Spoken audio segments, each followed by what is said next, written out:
દીકરા આકાશનું આમ અકાળે મૃત્યુ થયું. મને તો વિશ્વાસ જ નથી આવતો.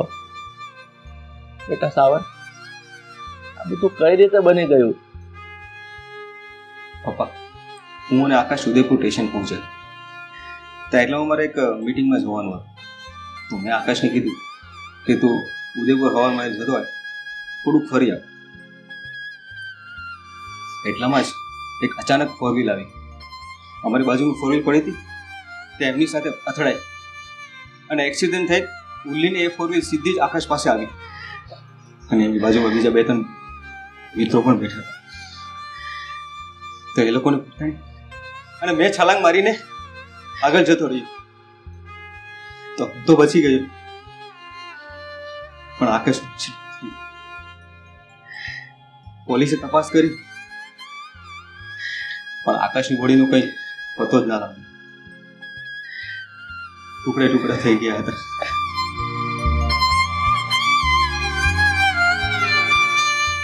બીજા 2-3 જણાની બોડી મળી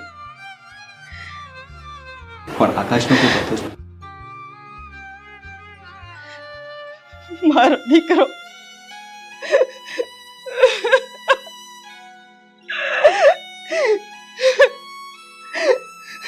ભગવાન,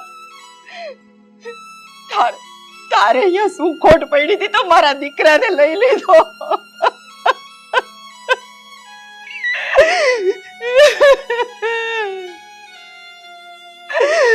મારો લાડકો ક્યો મને ઘરમાં આવે ને તો મમ્મી મમ્મી કહીને બોલાવતો હતો. હવે મને કોણ મમ્મી કહેશે? કોણ મને બોલાવશે?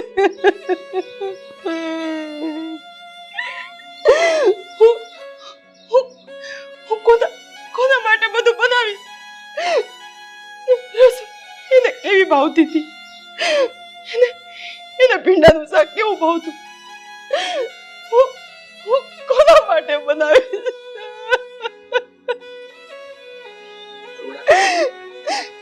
શાંત થઈ જા. હવે કલ્પના જ નહીં કરીશ. આ ભગવાને જે ધાર્યું હોય ને એમ જ થાય છે. એમાં આપણું, મારું કે તારું કોઈનું કાંઈ નથી ચાલવાનું.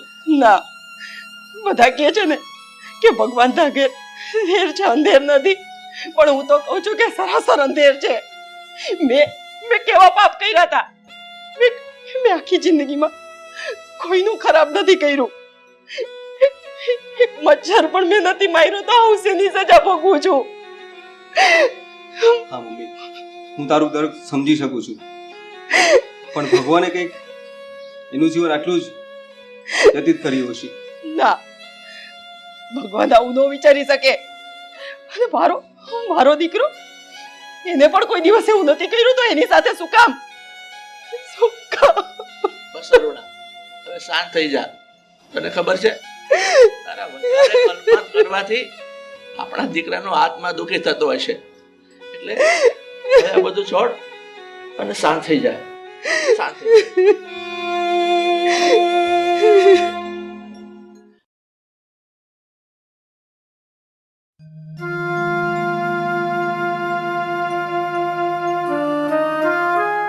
મમ્મી, પપ્પા, શું કામ હતું મને અહીંયા બોલાવ્યો? બેટા, આ આકાશનું મૃત્યુ થયું ને અને આજે 15 દિવસ થઈ ગયા. પણ હવે આપણે મન મજબૂત રાખી આગળ બીજા કામ તો કરવા પડશે ને. પપ્પા, જે થવાનું હતું એ તો થઈ ગયું, પણ હવે આપણે કાળજું કઠણ રાખીને આગળ વધવું તો પડશે ને. હા બેટા, એટલે જ તો મેં તને અહીં બોલાવ્યો છે. જો હમણાં હું થોડી વારમાં આપણી ફેક્ટરીની ઓફિસે જવાનો છું, તો તું થોડો મોડેથી ઓફિસે આવજે. પણ એક બીજી વાત, હા, આકાશનું જે સગપણ કર્યું હતું ને એની મંગેતરને તું થોડો મળતો આવજે. પણ કેમ પપ્પા? મારે ભાભીને કેમ મળવાનું છે? એને કંઈ મારું કામ છે? બેટા, એમાં એવું છે ને કે અમે આકાશના થનારા સસરાને અહીં બોલાવ્યા હતા મળવા માટે. અને મેં અને તારા પપ્પાએ એમની સાથે વાત કરી છે કે આરતીના મેરેજ તારી સાથે કરાવી દઈ. અરે મમ્મી, પણ આરતી તો મારા ભાભી થાય, એમની સાથે હું લગ્ન કેવી રીતે કરી શકું? પણ બેટા, આકાશ અને આરતીની તો હજી સગાઈ જ થઈ હતી, લગ્ન નહોતા થયા. અને આપણે અને એ લોકોને તો વર્ષોથી સંબંધ છે, એટલે કદાચ તારા અને આરતીના સંબંધ થઈ જાય, લગ્ન થઈ જાય ને તો સારું જ છે. પણ હું એમ પણ કહેતી હતી કે આપણે આરતીની મંજૂરી પણ જરૂરી છે ને. હા બેટા, અત્યારે મમ્મીની વાત કરી છે. આ આરતીના પપ્પાને અમે આપણા ઘરે બોલાવ્યા ને ત્યારે અમે એને બધી વાત કરી, તો એમણે તો એની સહમતિ બતાવી જ છે, એ તો રાજી જ છે. પણ હવે ફક્ત તું અને આરતી બંને સહમત હો, બંને એકબીજા સાથે સંબંધ કરવા રાજી હો તો આ સંબંધ થઈ શકે એમ છે. પણ પપ્પા, તમે કઈ વિચારો તો ખરા, આવી રીતે આ વસ્તુ થઈ શકે ખરી? પણ તને કઈ પ્રોબ્લેમ છે? તું એક વખત ખાલી આરતી સાથે વાત તો કર. હા બેટા, અને હું પણ એ જ કહું છું. જો આ આરતીના પપ્પા સાથે આપણે વર્ષો જૂનો સંબંધ છે, અને આકાશ તો હવે આ દુનિયામાં નથી રહ્યો, એટલે અમારો તો તારા અને તારી મમ્મીનો વિચાર તો 100% છે કે આરતી વહુ આજે તારી સાથે સંબંધ કરે, તારી સાથે લગ્ન કરે અને આ ઘરમાં વહુ બનીને આવે ને, એવું અમે ઈચ્છીએ છીએ. એટલે તું કોઈ પણ જાતની આનાકાની કર્યા વગર તું એક વખત આરતીને મળી લે. જો આરતી તૈયાર હોય તો તને શું વાંધો છે? બરાબર ને? હા, એટલે તું આરતીને પહેલા એક વખત મળી લે, એની સાથે વાત કરી લે, પછી આપણે આગળ વિચારીશું. બસ. ઠીક છે પપ્પા, તમે કહો છો ને તો હું આરતીને એક વખત મળી લઉં, પછી વિચાર કરીએ આપણે શું કરું શું નહીં. જય શ્રી કૃષ્ણ પપ્પા. જય Shri Krishna mummy. Krishna.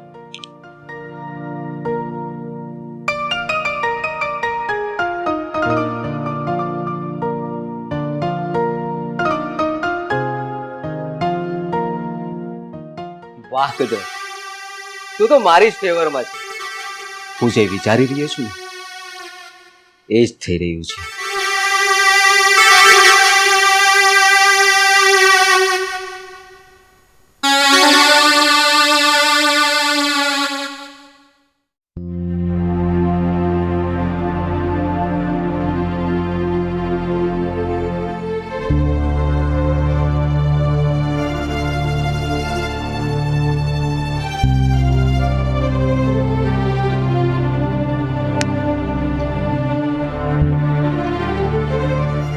Hello Shravan, Hi. કેમ છે?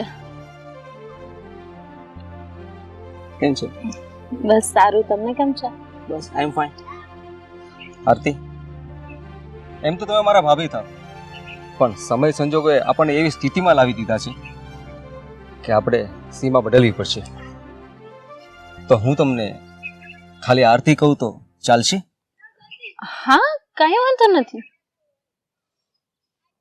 મારા પપ્પાએ ભાઈના મૃત્યુ પછી આપણે બંનેના સંબંધની વાત કરી હતી, તો તમને કઈ પ્રોબ્લેમ તો નથી ને? શ્રાવણ, આપણી જિંદગીમાં ક્યારેય આપણી ઈચ્છા મુજબ કંઈ થતું જ નથી. ઘણીવાર આપણે મનને સમાધાન કરીને પણ જીવવું પડે છે. અને આકાશની વાત કરું તો અમારા બંનેની વચ્ચે ફક્ત સગાઈનો જ સંબંધ નહીં, પણ નાનપણની દોસ્તી પણ હતી અને ખૂબ અમે એકબીજાને ચાહતા પણ હતા. પણ કદાચ આ કુદરતને અમારી ચાહત મંજૂર ન હતી. ઓલું કહેવાય છે ને કે સાચો પ્રેમ ક્યારેય એની મુકામે નથી પહોંચતો, એ જ રીતના અમારી કહાની આ પણ અધૂરી રહી ગઈ. અને મારું સપનું હતું વર્ષોથી કે આકાશ સાથે લગ્ન કરીને હું તમારા ઘરે આવું. તું ચિંતા નહીં કરતી, આકાશ નથી ને, પણ હું તને એની કમી કોઈ દિવસ આવવા નહીં દઉં. એનાથી પણ વિશેષ તને હું પ્રેમ કરીશ.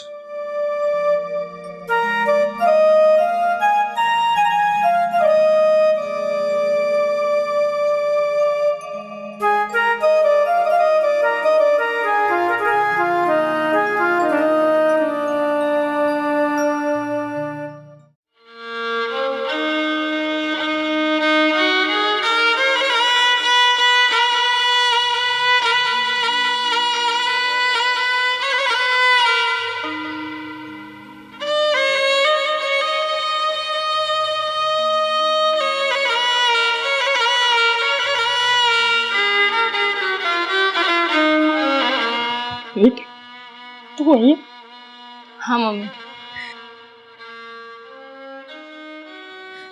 મમ્મી રડશો નહીં, હિંમત રાખો. હું જાણું છું કે તમારી ઉપર શું વીતી રહી છે, પણ મમ્મી આમાં આપણે તો કાંઈ ના કરી શકીને.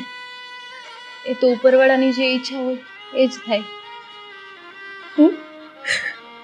બેટા હું બધું સમજુ છું, પણ હું સ્વીકારી નથી શકતી.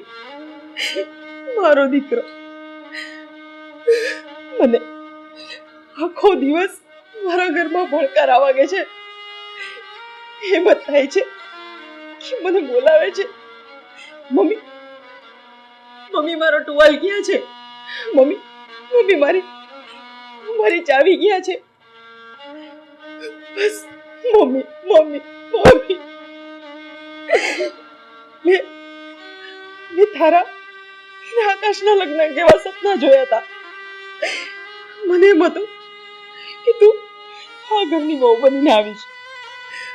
હું તને મારી દીકરીથી પણ વિશેષ રાખીશ. અને હવે મારા સપના તૂટી. મમ્મી તમે ટેન્શન ના લ્યો, તમારા સપના નહીં તૂટે અને હું આ ઘરમાં બહુ બનીને આવીશ. શું વાત કરે છે? તું સાચું બોલે છે? સાવન સાથે તું લગ્ન કરીશ? હા મમ્મી, મને ખબર છે કે મારા પપ્પાએ અને તમે લોકોએ નક્કી કર્યું છે કે હું શ્રાવણ સાથે લગ્ન કરું. હું શ્રાવણ સાથે લગ્ન કરીશ અને આ ઘરમાં હું બનીને આવીશ. બેટા મને નથી સમજાતું કે હું તારો આભાર કેવી રીતના માનું. મને ખબર છે મારો એક દીકરો મારી પાસે નથી. મારા સપના તે તૂટવા ન દીધા. અને તું આ ઘરમાં બહુ તરીકે આવીશ. હા મમ્મી, હવે રોવાનું બંધ કરો અને હસો. હવે આ રડવાના દિવસો ગયા.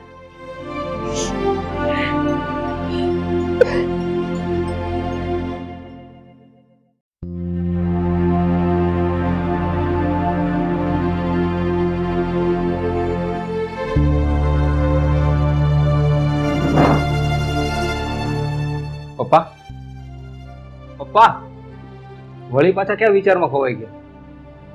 અને આમ ક્યાં સુધી મનમાં ભાર લઈને ફરશો? આની વાત ખરી છે બેટા. તને ખબર છે, હું ઓફિસમાં આવીને પગ મૂકું છું ને એટલે મને આકાશના ભણકારા વાગે છે. સામે બેઠો હોય અને મેં એને કહેતો હોય, પપ્પા તમે બધી જવાબદારી મને સોંપી દો, હવે તમે આરામ કરો. મારો આકાશ કેટલું ચપળતાથી એનું કામ કરી લેતો, આખી ઓફિસનો વહીવટ એ જ સંભાળતો. એટલે હું જ્યારે ઓફિસમાં આવું છું ને ત્યારે મને મારા દીકરાની બહુ યાદ આવે છે. પપ્પા હું છું ને, બધું ઓફિસમાં બરોબર સંભાળું છું. અને પ્લીઝ પપ્પા તમે આકાશને ભૂલવાનું કરો. જે વ્યક્તિ નથી એને હવે યાદ કરીને શું ફાયદો છે? અને હા પપ્પા, આ વિરાણી ઇન્વેસ્ટની ફાઇલ છે, જરા સાઇન કરી આવો.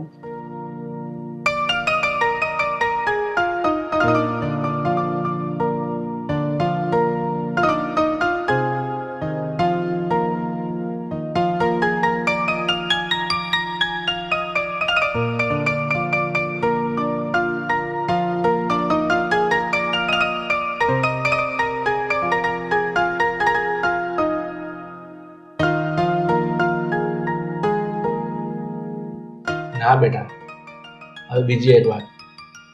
આ તારા અને આરતીના લગ્ન હવે નક્કી થઈ ગયા છે. તને ખબર છે 2 મહિના પછી એની તારીખ પણ નક્કી થઈ ગઈ છે.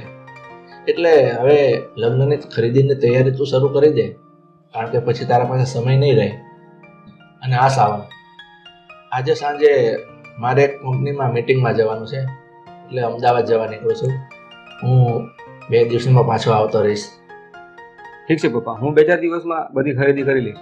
અને હા પપ્પા, તમે અમદાવાદથી આવો ને ત્યારે તમે અને મમ્મી તમારી ખરીદી પણ કરી લેજો.